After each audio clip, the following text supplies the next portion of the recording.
dear televiewers, dear colleagues, dear friends, dear supporters. I'm Victoria Popko, and I start my regular weekly show, Chechnya, Past and Present. This show runs every Wednesday from 7 to 7:30 p.m. on the channel number 3, Brookline Access Television, just American cable TV. It is only in Brookline, so unfortunately, or fortunately, I always say like this, the people from other towns cannot see it. Someday I will spread it, but now it's only in Brookline. This show, as say its title, about Chechnya, about Chechens, about Chechnya, about all events and circumstances in which Chechens live right now.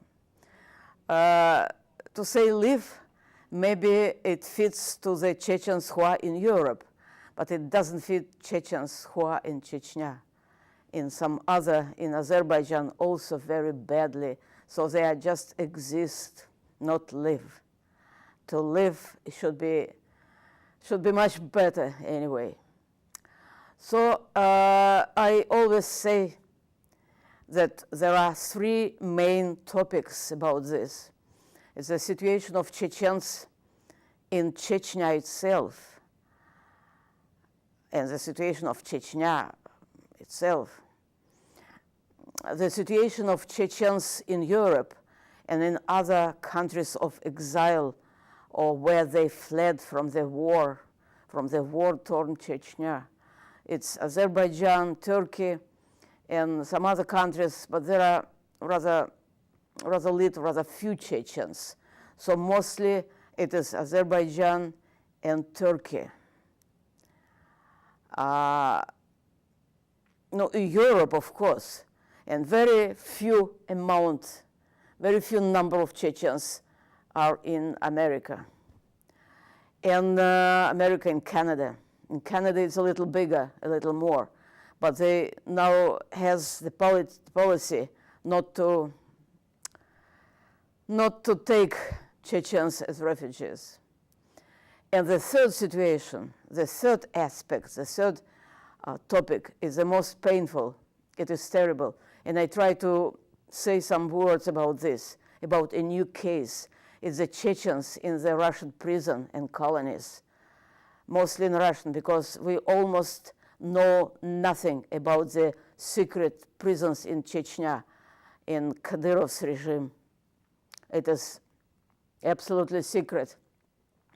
But the people there, probably in a war situation, they are not kept along a lot of time, long. They are killed. In Russia, it is more transparent, and it is a little more information. And there are some horrible information from the prison. But now I will tell you about one more case, one more absolutely fabricated case of Mansour Edilbiev. I spoke a couple of times, but he was not yet sent to Siberia, but now he was, just that night, from the 25th to 26th of April. But before, I want to speak about a little bit about the nowadays of vital topic. It's about the marathon explosions. It was very painful. And even for me, that I always looked, that I was watched, that I was not running, but walking through the Beacon Street until Kenmore and even more, 2-3 kilometers. And I was so happy to look at them.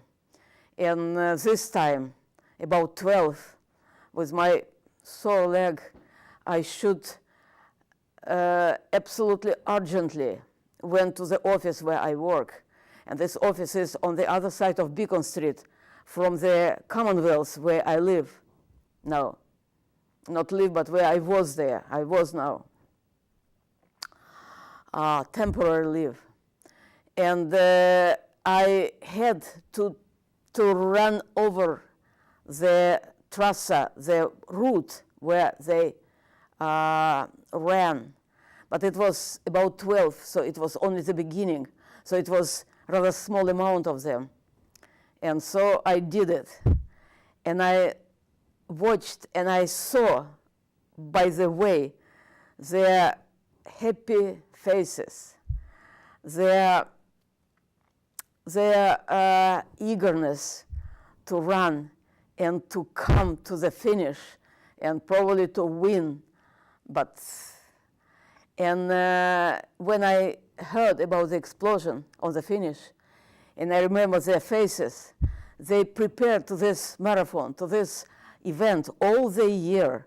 All the year they are running, they are jogging to prepare. And now I could imagine that they ran to their death, and I couldn't imagine it, and I couldn't come to myself. I remember always their faces, that a little bit, 2 or 3 of them that I saw just running over the route. It was terrible for me. And I was at the radio, at the internet, to watch and to hear who was it. And when I heard that it was not runners, it was a little easier for me. But still, it's a big tragedy. And somehow the people, journalists, knew that I have connection with Chechens, probably on my TV show, probably on my articles. Sometimes I submit articles in English also. And some of them called me from Brookline Tab, from even Wall Street Journal, and asked me whether I know this brothers Tsarnaev, when probably I know something that is not yet in the mainstream media. I said that I know rather few Chechens in Boston. I know more 300 Chechens in Azerbaijan, in Turkey, probably about 400 for these 10 years. But I know a couple of families, but it is not Tsarnaev. So I never heard about Tsarnaev, and I never saw them, and know nothing about them. But they asked me contact to Chechens, and I contacted. I contacted many Chechens by call, some of them in Canada, and 2 in Canada, and 1 in Boston. They just knew Brother Tsarnaev. And they told me, all 3, that it was impossible that this explosion was done by this Chechen Tsarnaev. I wrote to many Chechens in Europe. They were not in Azerbaijan, and they were not in Chechnya, because their mother is Dagestani, Dargin. It's 50 nationalities in Dagestan. Dargin, Lezgin, Komyk, they are Darginians.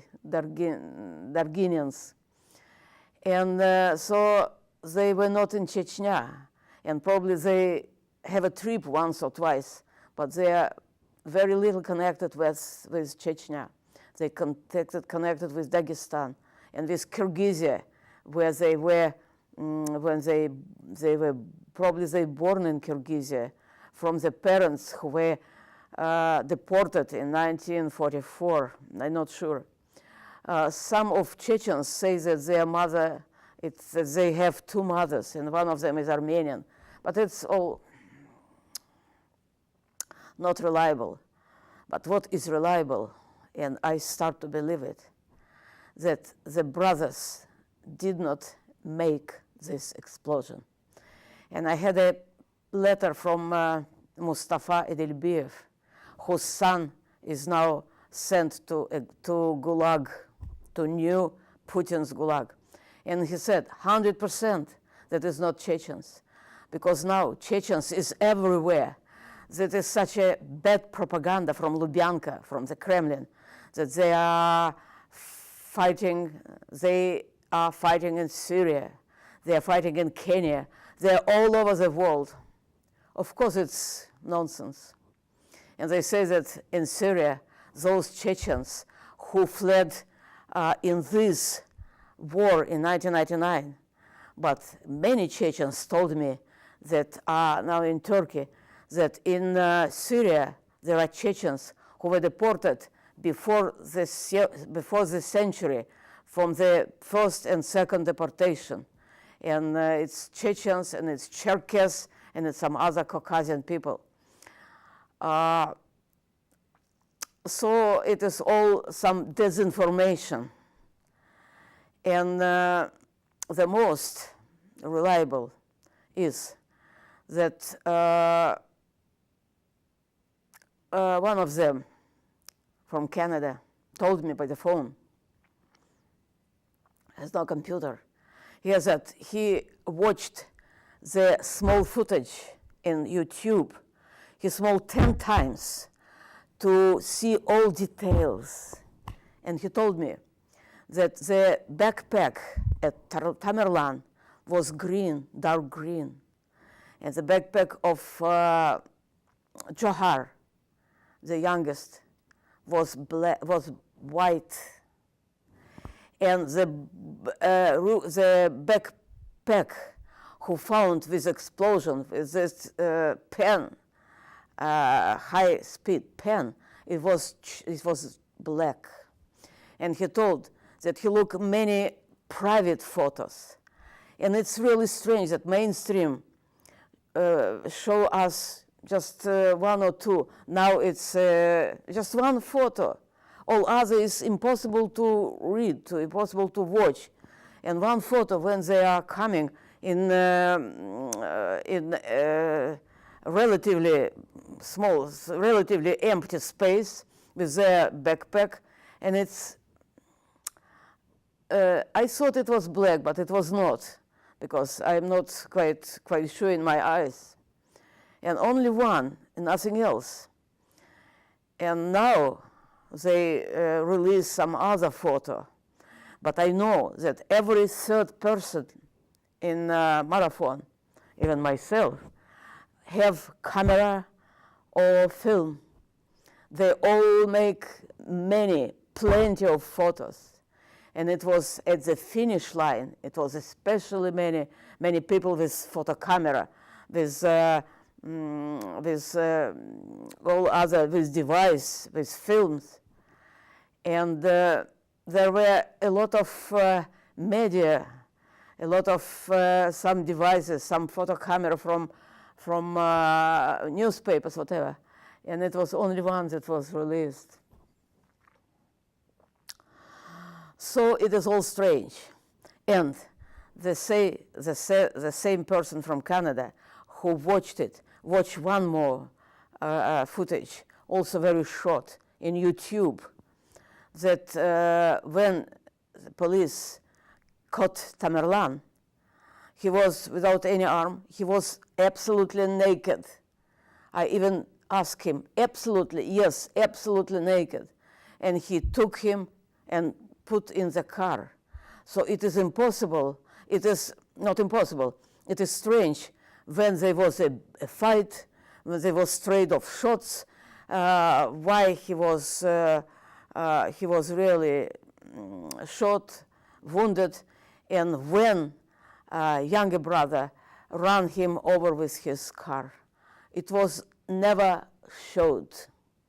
And one more, when Johar, the youngest, was caught in the boat, the police told that it was a big trade of shots. He was armed and he shot everywhere.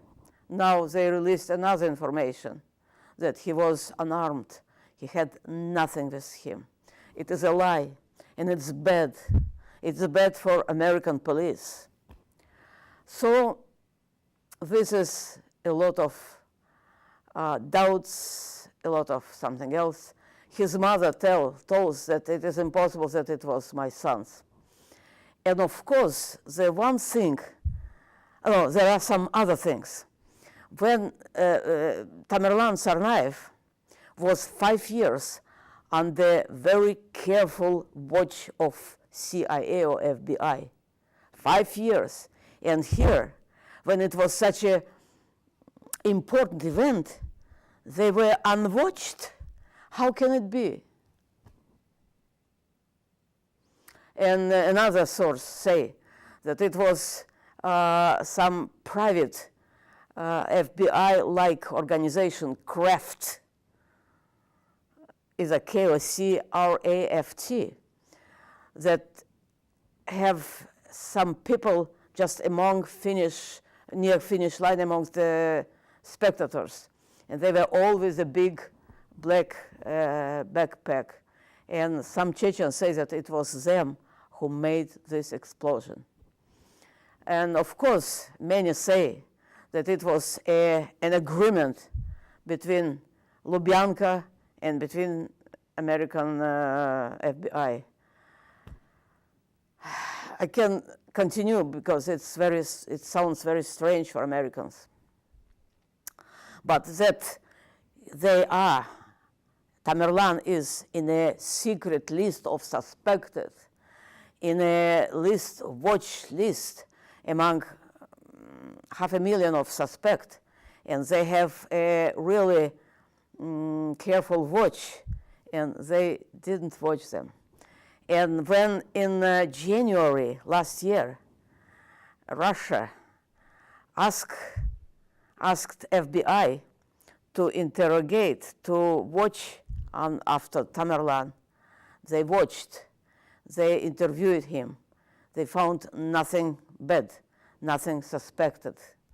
And then again, in September last year, Moscow again asked FBI to watch him and to interrogate him. And FBI again did it, and they again found anything. Then they asked Moscow, we didn't find it, but please send us more careful why you suspect them and why you asked us to interrogate them. Do you think Moscow replied? Nothing. No reply at all. No speech at all. Forgot. And if American don't torture people, and do all in the correspondence with their rule, they again didn't find anything. But what I think, they still should watch them after this. They didn't. When they went to Russia, they were in Dagestan. Not they, just Tamerlan. He was in Dagestan. And here was something suspicious. His father told us that he was always with him. But another sources said that Anzor, his father, came to Dagestan for him only in May, and he went to Russia in January. So almost 3 months he was in Dagestan alone. I asked Chechens, what do you think he did there? No, some of them told me some, I think, nonsense, that he was at his grandmother. Okay, he was at his grandmother, but not 3 months. It's impossible for a young man to visit his grandmother and to relax and to rest 3 months. So if it was him who made explosion, these 3 months, of course, he was in the camp for terrorists in Dagestan. These camps that was organized by Kremlin, not by jihadists or not by Wahhabit or not by Chechens or Dagestani. It was clearly made still before our tragedy 9/11. And many sources, opposition sources, say that before making this terrible act, some of the Arab people who did it were in Dagestan at the camps. So Russian trace is everywhere, even here. And but only one thing I can't understand: why Russia did it? Why Russia asked America to watch for him. And what can I think? I think that afterwards, Russia said said to America, you see, we asked you, and you didn't follow our advice, and we were right. And we are always right about everything, and especially about Chechens. But it is nonsense, it's absurdic. Russia is always lying. In this case, when Tamerlan had still nothing, and then when he went to Russia, he did some knowledges about it. Another thing I want to tell you. I watched yesterday in CNN about in the article of, I don't know, some journalist from either Wall Street or something else, that about Imam Avlaki, Pakistani or Iraqi, I don't remember. This person who was terrorist, number probably 2 or 3, he lived in America, and he was killed in America because he was mastermind for many terroristic acts. And the journalists write, maybe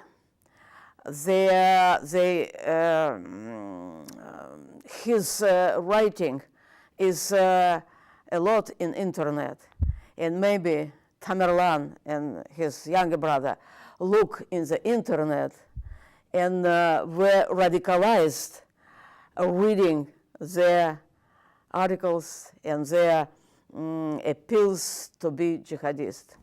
Of course, it's nonsense. Tamerlan didn't read in internet and look in internet for the script of bin Laden or Avlaki or somebody else. But he may be radicalized coming to Russia. These 6 months, the only thing. And also this article of American journalists write that in Russia, in Dagestan, he met, or he put in his YouTube site link to a video by some jihadist Dujan, Abu Dujan, period, nothing else. And I looked in the internet about Abu Dujan, and I saw that there was Abu Dujan, jihadist, but he died in 2008. So he couldn't be a commander in Dagestan. I asked Chechens in Europe, and they told me, yes, we also looked in the internet, and we saw this Abu Dujan. But there were plenty of Abu Dujan. They were made by FSB. FSB made some changed some agents, many Chechens, because it is easy to take Chechens. First of all, to pay to them, and second, to probably promise that if you will be here, so maybe we will make an agreement to stop killing Chechens. As was in Dubrovka, in the theater. It was terrible promise. And then one of them knows the mastermind, and another thought that it is a jihad, that to revenge for killed Chechens, to revenge for killed Iraqi, for attack on Islam or whatever. They may really radicalize them. But it was a work of Lubyanka. Then this group sent to the forest in Chechnya, and they start to make some, even to attack a Chechen police, so show to all of them that they are really jihadists, that they are for Islam, or whatever. So I speak about it for Americans. Don't think that Russia is right, that Russia is putting information, that Russia really wants to fight jihadists, to fight terrorists, and so on. Russia makes everything to harm Americans, and the first to send them Chechens and to make another big campaign against Chechen and to make a disinformation about all the world that Chechens is the main evil in the world, but it is absolutely not. I read the presentation of John Kerry. It seems that John Kerry is out of all events here. He wrote that this Tamerlan Tsarnaev went to Russia, to Chechnya, and then he was radicalized, and then he started to want to kill people in America and something like that. He was not in Chechnya, nothing. He was in Dagestan. Some of Russian sources wrote that it was a big campaign in Georgia, some jihadists in Georgia. They are fueled by some fund, radical fund, and Jamestown. Can you imagine that Jamestown fueled the jihadists? And it was a seminar in Georgia, when Georgia is rather still separated from America. And Tamerlan couldn't, there are seminars or whatever, and Tamerlan couldn't visit Georgia. It should be a visa. It should be something else. So it's only probably if they really want in Georgia. So FSB made him a visa, whatever, that it was not in his passport and that America couldn't see it. So I am absolutely sure that in all this there is trace of Lubyanka, as if there was a trace of Lubyanka in 9/11. And Obama, when Putin called him, the same as Putin called immediately after 9/11, the Putin called almost immediately after this and make sympathy, and they agree to improve the cooperation in fighting international terrorism. I would change international, but Russian terrorism. And Obama again believed Putin. Bush looked at his fish-like eyes, Putin, and said that I saw a soul, a Putin soul. And Obama listened to his sweet speech on the phone and start to cooperate more with Russia against international terrorism. Putin is a big strateg, and he is a big sadist, warlord, and bandit, and he can trick all American politicians very easily. So remember it and try to understand it. Thank you. See you next Wednesday. Goodbye.